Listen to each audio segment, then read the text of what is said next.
iđoše u rat ponosni hrvatski klinci, stadoše na branik ko snovi u bjelini, bez mržnje u srcu ko nebeski vojnici. Ne drhte pred smrću, sami u tišini. Nitko se tad nije crne smrti bojao, svako je isti san u rovu sanjao. Da slobodno djeca našom zemljom kroče, da osmijeh im sleti na napačena lica, da ne žive više poput izbjeglica.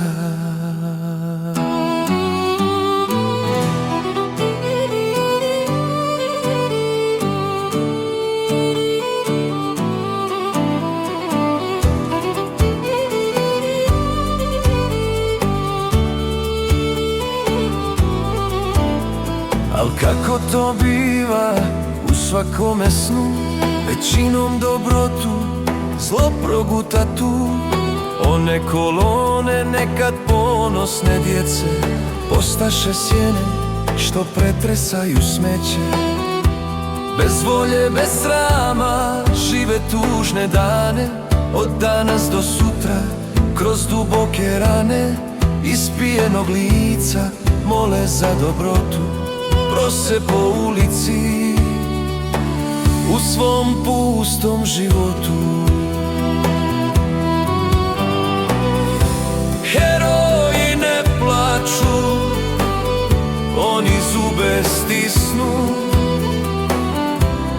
u tišini trpe dok im duše vrisnu. Stisnu čvrsto zube, trpe ove nedaće, dok suza ne krene iz teške korake. Poleti ptico sreće, poleti kad te molim, krila spusti na lica koja beskrajno volim.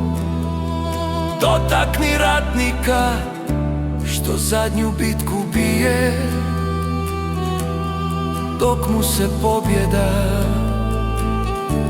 u pepelu krije. A ti, mali čovječe, sjeti se bar na tren kako si došao do slobode ove. Sjeti se njih, sjeti se sjena što su za tebe dali svoje snove.